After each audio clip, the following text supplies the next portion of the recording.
Allahu Allahu Allahu Allah, Allahu Allahu Allahu Allah. Jadi kalau gini, Anda kalau bekerja, saya, Anda, kita bekerja, kan dapat gaji ya? Gaji. Ya, itu bahasa Arabnya gaji. Sekarang ada yang menyebut ratib. Ratib. Pokoknya disebut ujrah. Pokoknya yang harus dibayar. Makanya kalau Anda ke Timur Tengah itu naik taksi, ada tulisan atasnya taksi ujrah. Ya, bukan punya si ujrah. Nanti kalau ke Mekah naik taksinya punya si ujrah, si ujrah punya banyak taksi. Ya, bukan. Itu taksi bayar. Bukan gratis, bukan free. Jadi begitu Anda keluar menggunakan jasanya, bayar, berikan pokok dari jasa yang telah dia kerjakan. Perhatikan baik-baik. Teman-teman sekalian, ketika Anda bekerja dalam urusan dunia, Anda mendapatkan ujrah. Nih bayar, 10 dinar, 10.000 rupiah, sekian, sekian, sekian. Ketika Anda kerjakan untuk misi akhirat supaya bekal untuk pulang, bukankah 10 juta ditabung, tabung, bikin rumah kan? Beli pakaian yang elok, beli kendaraan. Sama persis Anda sholat itu diberikan juga bayarannya. Diberikan juga pokok pemberiannya. Anda puasa diberikan pokoknya. Baca Al-Quran dikasih bayarannya. Namanya pahala. Dalam bahasa Al-Quran disebut ajrun namanya. Dunia ujrah, akhirat ajrun. Lahum ajrun ghairu mamnun. Ajrun. Berapa ukurannya? Minimal 10. Turun Quran surah ke-6 ayat 160. Ya, kita keluarkan supaya terukur. Ya. Setiap pekerjaan dunia menjadi nilai akhirat punya poin. Pekerjaannya disebut hasanah namanya. Ya. Amal solehnya disebut hasanah. Siapa yang mengerjakan di dunia pekerjaan punya nilai akhirat, amal soleh namanya hasanah. Setiap hasanah punya poin 10. Man jaa bil hasanati falahu asyru amthaliha. Siapa yang mengerjakan perbuatan di dunia dan punya nilai akhirat, bekerja dikerjakan karena Allah mencari yang halal. Tuliskan poinnya. Salat, tuliskan poinnya. Setiap pekerjaan 10. Hitungannya 1 keduanya 500 tahun, 2 ketiganya 500 tahun, 3 keempatnya 500 tahun. Jadi jangan menghitung 1, 2, 3 terlalu sedikit. Ya. Di hadis Muslim saya sering katakan ke masjid saja dapat 25 poin baru nyampe. Jarak 1 kedua 500 tahun. Jadi kalau ada yang tidak sholat dalam sehari, 1 kali sholat kehilangan 10 pahala kali 500 tahun.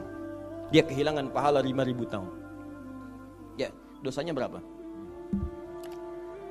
Nah, makanya sering kita bermohon begini, ya Allah, jadikan semua perbuatan duniaku punya nilai akhirat supaya ditampakkan di akhirat. Di hasanah dunia ini akan ditampakkan saat dihisab di akhirat. Makanya sering kita katakan, ya Al-Baqarah ayat 201, wa minhum may yaqulu rabbana atina fid dunya. Ya Allah, jadikan semua kegiatan duniaku hasanah. Namaku sudah hasanah ya Allah. Perbuatanku belum tentu. Ya sudah suami namanya Hasan, ya istri Hasanah, anaknya Husna, ya kan? Yang laki-laki Husain, tuh. Semua kumpul, tapi kalau pekerjaannya tidak demikian menjadi amal soleh, nggak terkumpul ini. Ya, dan akhirat pun nampakkan lagi hasanahnya. Maka diteruskan ayatnya, wa fil akhirati hasanah. Makanya saat di akhirat itu ditampakkan, faman ya'mal mithqala dzarratin khairan yarah. Ya, makanya kalau mau mithqal, yang khairan yarah.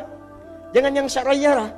Ya, pada yang baik-baik, miskol tahajud, miskol untuk baca Quran, ya, miskol untuk bisa tilawah, miskol untuk mengingatkan puasa sunnah, itu khairan yarah.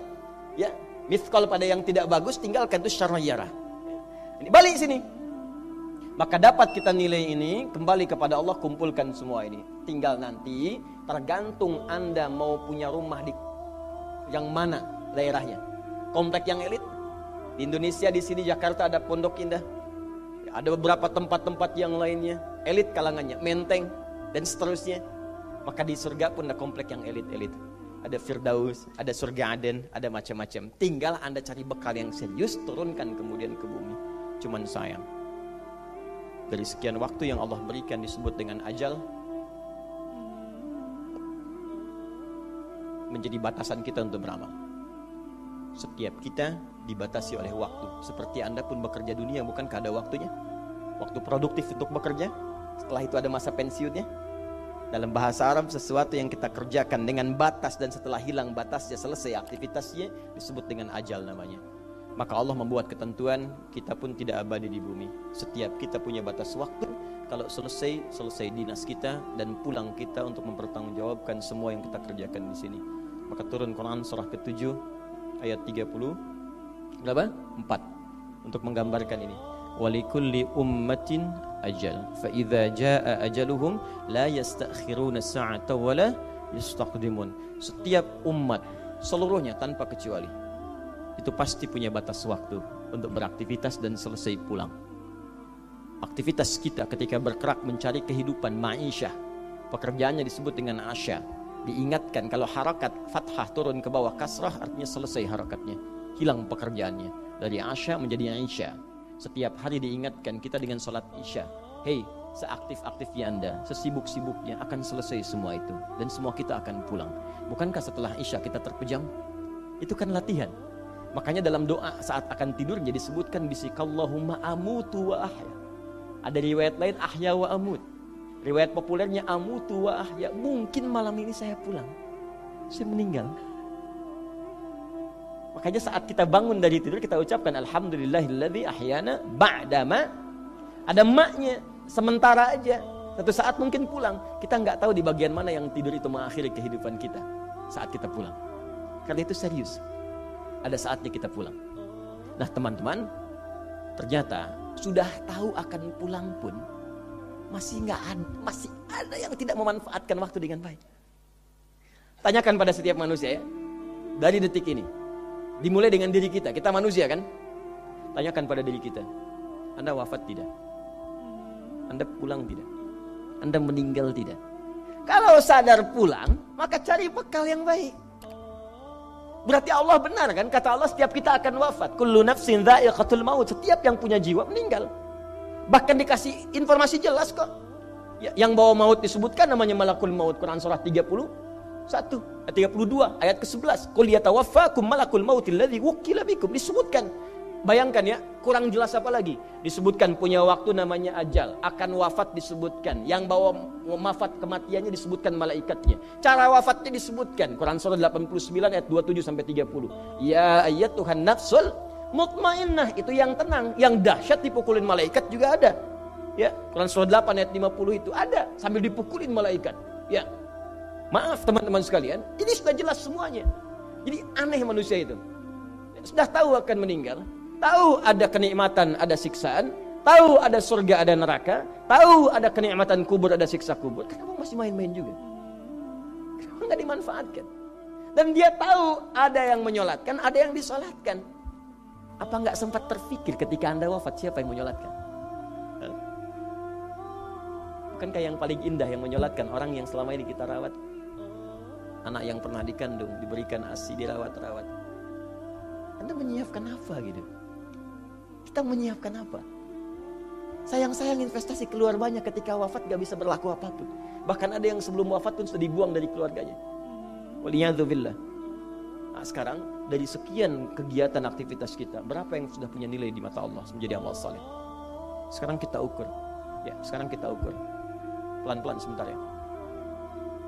Ini rata-rata usia berapa tahun? Oh baik, 40 tahun ke atas ya. Ya. Walaupun atasnya mungkin agak banyak, atas gitu ya, bagian. Nggak apa-apa. Fokus sini ya, edisi kali ini fokus saja. Biarkan saya yang datang, terangkan, tulis, hapus. Ya. Antum simak aja lah, simak, tulis dengan baik. Mau ketawa-ketawa, sudah masuk surga, alhamdulillah. Udah cukup dengan amin, lihat dulu. Ini saya sering sampaikan. Ini kita kasih batas standar di Al-Quran aja lah. 40 tahun misalnya. Ya, standar keseriusan beraktivitas. Ya, lihat sini. Konon dalam sebuah penelitian sederhana, manusia itu kalau dihitung-hitung aktivitasnya setengah dari usianya, itu umumnya walau tidak semuanya teralokasikan untuk tidur. Beristirahat, tidur.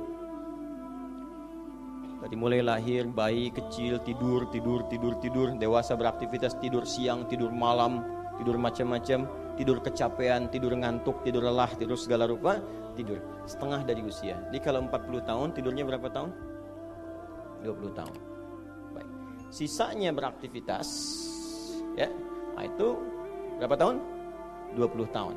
Jadi di sini kalau kita hitung, ya kalau beriman, alhamdulillah kita sholatnya, puasanya, baca Qurannya, tapi juga kerjanya, tertawanya, candanya, macam-macamnya 20 tahun. Dari 20 tahun ini, berapa yang jadi aktivitas ibadah? Yang jadi ibadah berapa? Ya, jangan terlalu pesimis, ya ambil 10 tahun misalnya. 10 tahun ibadah. Nah, jadi di sini adalah sholatnya, baca Qurannya, puasanya, dan sebagainya, sedekahnya, infaknya. Apakah semua ibadah itu langsung diterima? Belum tentu. Syaratnya ikhlas. Wa ma umiru illa liya'budullaha mukhlishina lahuddin. Quran surah 98 ayat 5. Pertanyaannya, dari ibadah yang kurang lebih 10 tahun ini, berapa tahun yang ikhlas? Ya, ambillah tengah-tengahnya 5 misalnya kan? 5 tahun. Ini yang ikhlas, insyaallah. Yang ikhlas kurang lebih 5 tahun. Jadi usia 40 tahun ini yang produktif amalan yang kurang lebih harapan kita diterima oleh Allah insyaallah 5 tahun. Dosanya berapa tahun?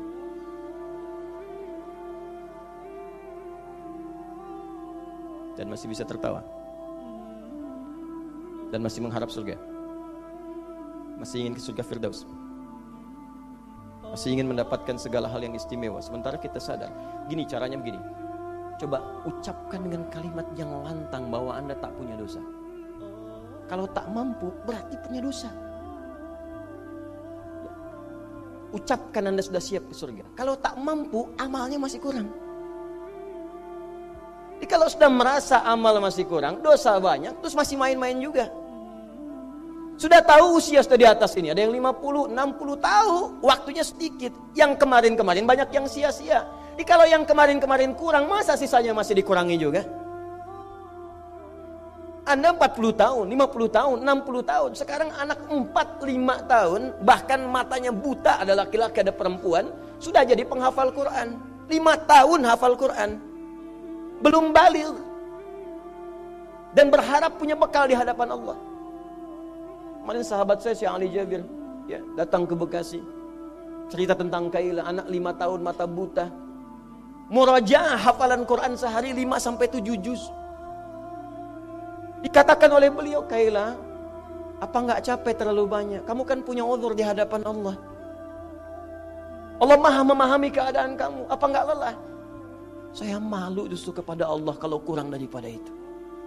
Anak 5 tahun mengulang hafalan Quran setiap hari 5-7 juz, dan malu kalau kurang di bawah itu sebagai bekal untuk menghadap Allah. Anda diberikan kesempatan sampai lebih daripada 50 tahun, lebih daripada 40 tahun, lebih daripada 20 tahun. Dan sampai kesempatan itu, sampai hari ini pun untuk baca pun belum punya waktu. Dan Anda mengharap surga, Anda siapa? Allahu Allahu Allahu Allah, Allahu Allahu Allah.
أن